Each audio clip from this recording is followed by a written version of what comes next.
never really right time obtuse. Getting in the fight, I might lose. Never really had the bout nice boobs. Hoping I'll keep up 9 soon. Picking up the mic to spike my views. Keep it kinda like haikus. I'ma take the night to write my news. What's the height I wanna strike my noose? We're never really gonna understand this, why I gotta write a symphony. I'm just making use of what I know, so I'm guessing I prefer to do it rhythmically. But I never really seem to get it right. The imperfectionist is just a kid in me. Yeah, I struggle as an artist, I'm the face of definition, woo, the epitome. And I've always had a problem hating on myself, stacking up my wealth to put it on a shelf and throw it down a well. And maybe I rebel to feed it to the devil, never would repel people that I seek to meet in evil hells. Reaching like a leash, I seek it to excel. A cheeky freak that isn't Greek up in the shell, but my mystique is just unique enough to sell. I'm a lyricist, not a rapper, broken so we're not immune. Welcome. I am Wolf from Wolf Talk Podcast, and I am here with Sadboi Glitch. How are you doing today? Doing pretty good, pretty good. How about you, Wolf? Oh, I'm doing pretty good. It's good. Another day. Another day. So, tell me a little bit about yourself. How did you get started? With music, actually, I've been a music fiend since I was a kid. Before I could even form words all the way, I was making up little beats and everything. I'm pretty sure there's a speck of autism in there somewhere. Just couldn't afford the test. I grew up in Alabama and Pensacola, Florida areas. A very Christian type of environment, which wasn't for me. But with music, with that, my aunt was actually the choir teacher there, and she used to have me always up there. That was probably the only thing I really enjoyed about church, was the choir part, was the music part. And every time I would play little video games or something, I've always been a nerd. Like the beats in the games or the boss battles and stuff, I would like make my own little song up with them. So music's always been up there. It's just never with no opportunities down there where I grew up for it. So I kind of never, I guess, honed in on it. So I started moving out in the world, and then everybody was like, man, you should try this, you should try this, you should try this. And now that I'm old, I'm trying it for some reason. It's going well. So when did you get started? Last year, officially last year. I want to say it was a little before May. I want to say in April. Yeah, I want to say about last April is when I officially got started. Oh, well, that's cool. You've already got that established already. That's awesome. That's what everybody keep telling me. I try to be humble with it, but it's nice to hear that and know it's going well like that from other people's eyes too. So, do you have any influences, like any other artists that got you possibly thinking about getting going with this? Or I mean, I didn't really have influences. My favorite artist is Lil Peep, rest in peace. That's who I listen to all day, actually. So the Sadboi music definitely comes from his thing, but music itself, I just like music in general, you know. I listen to operas, you know. I listen to anything. I listen to old Norse Celtic music. That's one of my favorite things to listen to. I can't pronounce the name of Norcumbo or something, but I got them on my Spotify. I don't understand none of their saying, but they're lit. So I listen to all kind of stuff, folk music. I just love music in general, except country. I can't do it. No offense to anyone who loves it. I can't do it. And developing my style just kind of come from I didn't want to try to mimic someone. It feels like that's a lot of that in the music world these days. No one's really trying to be original. It's okay to like learn from someone you like, because we all learn from something. You know, a flow comes from something, but it seems like everyone's trying to copy a previous person, you know, and some make it that way, and kudos to them for it. But I want to be original, and that's what it was all about. And then I discovered Lil Peep actually when I moved up here, and I'm like, I like this genre of music because my friend thought I would, and then I kind of dove into the Sadboi music, and I'm like, I know the genre I want, the Sadboi. I was working at a factory up here. I used to work at Kraft. And my friends would always walk up and see me on my little machine, just writing lyrics in the notebook. They'd be like, what you doing, man? I'm like, nah, I just got some lyrics in my head. I'm writing down. Everybody was like, you need to try it. You need to try it. You need to try it. But I'm like, you know, I'm 31, by the way. So I'm like, nah, I'm too old. You know, I don't want to do it. Then my best friend, I met another best friend up here. Her name's Ashley. And she and her husband really kept pushing for me to do it. It was like, Mike, you got a gift. You got a gift. You need to try it. And I worked at T-Mobile, and I got someone to link me up to a very, very good producer in Springfield called Dion Bedell. and he kind of just set the pathway for me. We came and we chopped it up for like 2 hours at his house. He invited me in his home, and he pretty much always been a guide in life for me since, and kind of was like, yeah, man, you got it. And I just kind of went from there. That's awesome. So are you signed or are you independent? No, I'm independent. Yeah, I don't want to be in no groups. That's understandable. So you've been touring?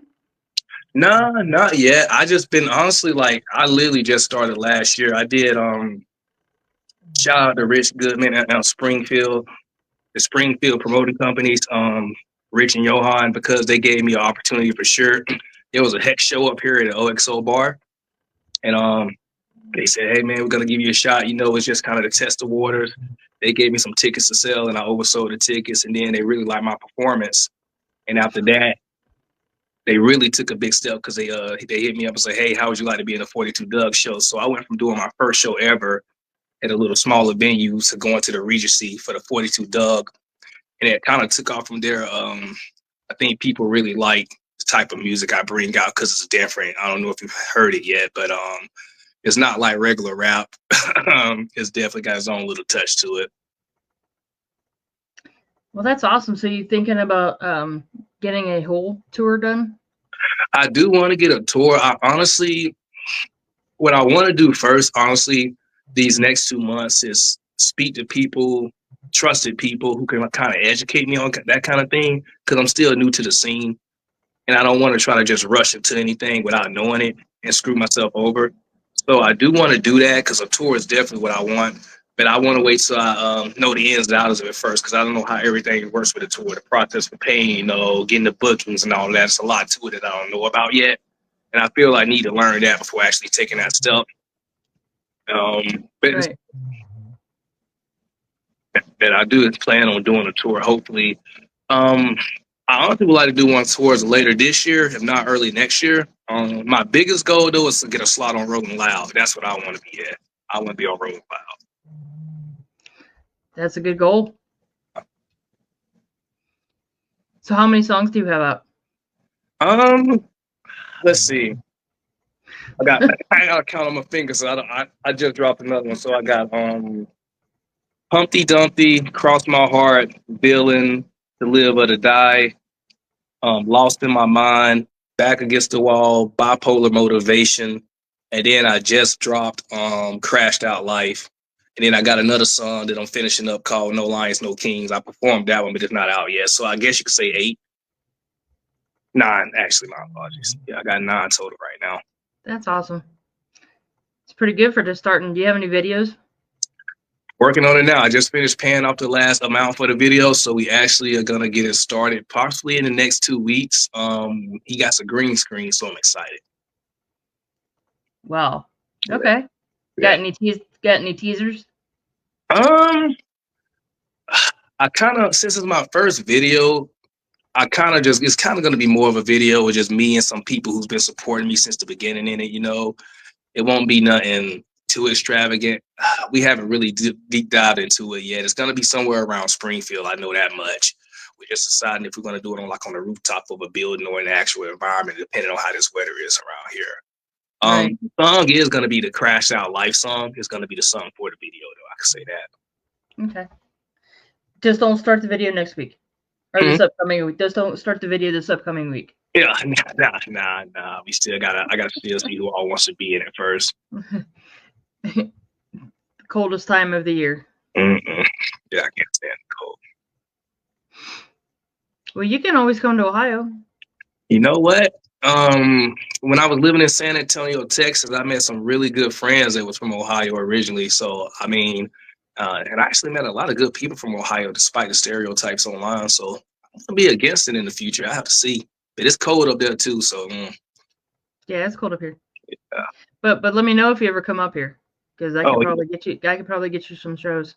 Oh, I see. Now you're talking my language. Because honestly, the only thing that's really tying me to Springfield right now is this where I started the music scene. And since I'm still learning, it'll kind of be hard to just pick up and go when you're still kind of fresh to the game. Right.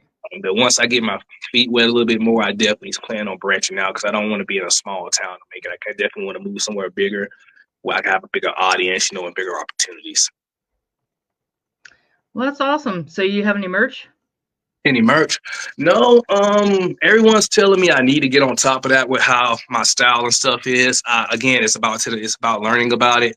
I literally came in this game green. I just love to make music. You know what I'm saying? I was just happy to be able to make music. And so that's literally just been me honestly enjoying being able to make music and seeing people actually be like, "Hey, man, I really like this song," or "I can relate to this song." That's kind of just been it for me. I know the marketing and we want to eventually get to that level, but I like making music because I just love it. I love Right. music in general, you know what I'm saying? So I never even think about it like that. How to monetize off of this and that and this and that. That's why I need those people to kind of teach me about it, because I'm just a greenhorn who love making music and love hearing other people's music right now. Right. There you go. I like your hoodie though. I scream. Oh yeah, yeah, the ghost face. Yeah, I copped it out of Spencer's in the mall. All right. So you want to tell anybody anything else you got going on, or got any bigger plans coming up, or? I mean, I had posted a little while ago about a cipher I wanted to do with some slept on rappers, and that's still something I'm planning on doing. It's gonna be different than other ciphers though, because on me personally, I'm not a fan of freestyling. I can if I want to, but I don't really care too much for it because you're kind of just putting what's come to the head off of it. And I used to be a writer, so my sons, if you ever listen to them, it's more like a story, and that's kind of how I like them to be. And so I want to kind of do a cipher where everybody like has a beat. It could be their own beat, maybe a minute and 30 seconds, depending on how many people was in it. And then everybody just kind of goes in and say what they got to say on their beat, and then they get grayed out, and then the person who's rapping is kind of going to be in color. I kind of want to do a video on like that, because one thing I have noticed since I started doing music is favoritism is big on here. I mean, especially in the town I'm in. It's small, so and most people who are rapping or people who was around it, they all like went to school together and everything. So I feel like a lot of rappers who are good don't get an opportunity. If I was Absolutely. Absolutely. and I just want them to be. I just would like to see like some of those people who don't get an opportunity just because they not from around here like me, or they may just not know everybody, get to show their talents too. Because I feel like it's unfair you just going for this person because that's just your friend. When it comes to music, talent and the skill needs to be assets just as well as, hey, I'm cool with this person too. So I feel like a cipher like that will really let people get to showcase their skills. I'm all about the underdog winning. But like I said, Crashed Out Life just actually dropped on Spotify. It's on YouTube too.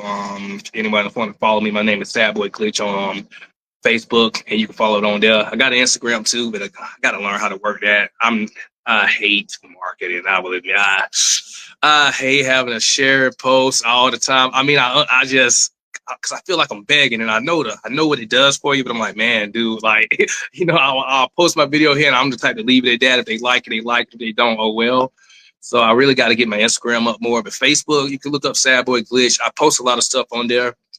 I'm big on posting little samples of what I'm going in. I'm always like to keep people in the loop who actually follow me. Like, if you ever wondering what I got going on with music, you can go on my Facebook page. I'm always posting a sample of something I'm working on, asking for opinions on it. And I feel that's what's helping me grow too. So only big things I really got. I got a show coming up. Kemp show's coming up March. Let me pull it up real quick. D-Lou Kemp, he's actually pretty good. If no one else ever heard of him, DLUKEMP, D.L. Kemp. So this is gonna be in March at the Warehouse Bar in Springfield, Missouri. $20 tickets. It's gonna be a pretty good show. We got a good lineup there. And then there's a festival coming up later that month as well that I'm gonna be participating in. And honestly, I'm trying to branch out more. I want to start doing shows in other cities. I got a show in Kansas City with Ibis 300. I'll be performing there too, but that's a little later in March. So I got about 3 shows coming up in like the next 2.5 months. That's about it right now. What about you? You got anything for me? Anything you're curious about that you can think of? You muted. I think you're muted. Pretty much answered everything. Okay. Well, I appreciate you giving me the chance to talk. It's my first time doing something like this, so it's kind of exciting and nervous at the same time. Well, definitely. As you progress, I'll have you on the show again, and we can talk about more stuff. Oh, for sure, and I'll definitely keep you in the loop. Hit me up anytime if you have any questions. You see anything you may think I'd be interested in participating in. I'm all about helping everybody expand out, send your information. We can help each other. Oh, absolutely. And All right. Today, then. I appreciate you again, Wolf. It was a pleasure. I love your fucking hair. Rock the fuck on. Thank you. Vanity. And appreciate everybody out here listening too. Y'all make sure y'all follow my stuff. Sadboi Glitch. Look out for me. I'm coming way to the top. Absolutely. All right. Well, thank you. We will keep in touch, and I hope you have a great Sunday. You too. You have a great one.